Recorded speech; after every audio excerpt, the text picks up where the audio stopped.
Hello everyone! So, welcome sa ato ang vlog. Charot. Karon nga morning, mag-jogging me. O guys, di ko ganahan mag-voice over, pero na ako ito bago nga pangutana. One of my lives na nag-comment dito, I don't like your vlogs. Ana siya, ka-harsh ba? Yan apoy uban nga, dako man imong eye bugs. Ano hilabtan mo dyan ninyo ang ako ang mga physical o ang mga magbuot man mo kung sa ang ako ang i-vlog. Please, scroll up. Charot. So, si daddy nag-jogging na ani nga time. Storytelling lang. We cannot share anything about politics or about our president or something kay bawal gina siya. So, naatoy namatay diri guys. Ato sa siyang paminawan unsa iyang istorya.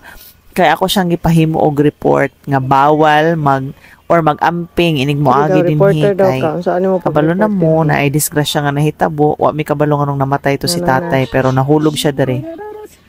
May hapon sa tanan mga ison. May hapon agos ang Belsor. Kaya tagaroon sa usa ka lugar din ang usa ka presidente sa Mati natagak o namatay sa liyang motor siya. Mga pasado na itong mga hapon na itong adlaw sa Merkulis sa ang usa ka motorista nga padulong pauli sa Mati natagak ngayon na kapan sa kakuan sa panahon kay wag dugay siya kay ginakitan og adtan lang siya og mga hapon usa pa siya nakitaan murag banang tutok natagak siya ning dapita o sa dihang nakaplagan siya sa mga katawhan wala na intaw ng iyang kinabuhi. Busa mga rider padung sa Mati ato ang bantay-bantayan kining lugar o ato ning maghinay-hinay ta sa pagpanagan diri aron dili kita disgrasya o mao kana mga igsoon dinhi sa Gusan Belsor labi na diri sa Lapingan San Francisco Gusan maayo buntag tana magmalinawon kamo. Very good. So, mao to, balik ta sa to ang topic. As a teacher, we are not allowed to share anything about politics. It's because kusog nga mo ang influence, charot, sa mo ang mga students, sa parents sa among students. So, we are not really allowed to talk anything about anyone nga naa sa politika. Kaya, mahirap lang po ang aming mga alam niyo na, charot. Bitaw guys, dili mi pwede mag-share bisag unsa mo nang instead of that, wala lang as a teacher unsa man ang akong i-share, unsa man ang akong vlog, ang ako ara yung life, ang akong mga pag-encourage matag-usa that life must go on whatever happens sa atong mga kinabuhi.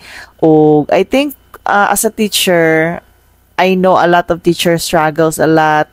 Inyong mga asawa dira nga maestra, siguro mga bana nga dili kasabot no pero lisod jud ang mahimong teacher grabe ka stressful so kinahanglan kaayo niya or namo og support kay dili tanang teacher happy dili tanang teacher makakaya sa responsibility kay grabe kadaghan kay mga estudyante dili tanan mga buutan some of them mga problematic sad so kung dili kaya ay handle ni teacher na ay possibility nga mag-breakdown jud siya that is why so, wala may kabalo, unsay mo ang pwede i-share as a teacher, no? So, kami duha sa akong husband, we are also teachers at the same school. Unya, nihilak si Rema ani nga time. Kaya mo siya gibiyaan, fast forward. Abot na mi sa mo ang balay ani, guys. Niuli na mi. Unya, walay nag-rent sa mo ang car. So, as a teacher, kaming duha, okay ra, kay makarelate naman mi sa usag-usa, unya. Ang problema, kung dili mo magkasinabot, kay dili mo parehas og job description, ang isa teacher niya, ang isa lahi og work, na lisod. Mo nang dapat jud magsinabtanay o maghinigugmaay lang, no? Kay, di jud maayo. So, nagpa-breastfeed paghapon ko until karon counting, 3 years and counting na ang ato ang breastfeeding journey. Napoy nag-suggest nga, what about, puros na lang daw ko no, breastfeeding ang ako ang i-content.